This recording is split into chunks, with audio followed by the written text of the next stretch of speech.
ગામ કારિયાણી પાસેના જમરાળા ગામે વિપ્રબંધુઓ જેઠાભાઈ દવે અને ગંગાધર દવે પૂર્વના મુમુક્ષુઓ હતા.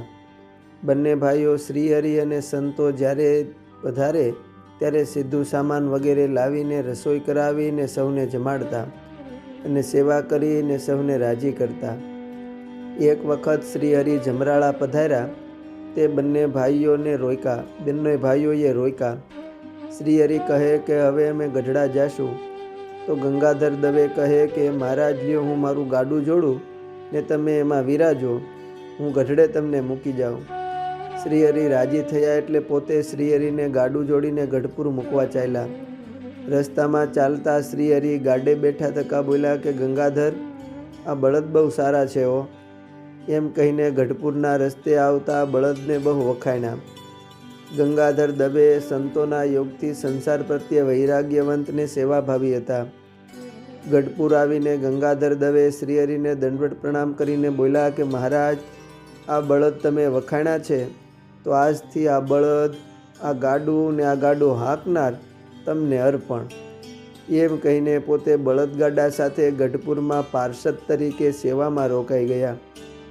1 વર્ષ સુધી એમ જ મંદિરની સેવા કરી. સમય જતાં એમનો વૈરાગ્ય ભાવ જોઈને શ્રીહરિએ એમના ઘરના સભ્યોની સંમતિ મેળવીને બ્રહ્મચારી દીક્ષા આપીને ધર્મ સ્વરૂપાનંદ બ્રહ્મચારી એવું નામ પાડ્યું. શ્રીહરિ સ્વધામ સિધાવ્યા પછી ધર્મ સ્વરૂપાનંદજી મોટાભાગે ગુણાતીતાનંદ સ્વામી સાથે રહેતા. એમનો તીવ્ર વૈરાગ્ય ભાવ તથા સેવા જોઈને સ્વામી એમને ઋષિ એવા હુલામણા નામે બોલાવતા હતા.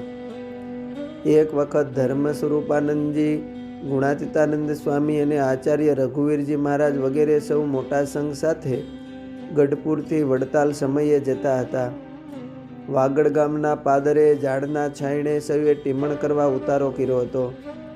સૌ ટીમણ કરી રહ્યા તે એ સમયે ધર્મ સ્વરૂપાનંદ બ્રહ્મચારીએ જનુની જીવો રે ગોપી ચંદની,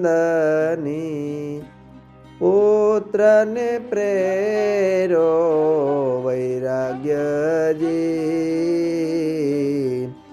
ઉપદેશ આપ્યો એની પેરે, લાગ્યો સંસારીડો આગજી, જનુની જીવો રે ગોપી ચંદની. એ વૈરાગ્યના પદો ગાવાનું શરૂ કર્યું.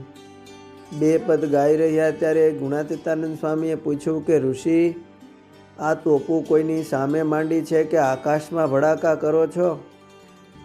ત્યારે ગુણાતીતાનંદ સ્વામીના મર્મભર્યા વચનો સાંભળીને બ્રહ્મચારી હસીને બોલ્યા કે આ શિવલાલ શેઠ સામા બેઠા છે તો સામા એમની યોગ્યતા જોઈને તોપું માંડી છે.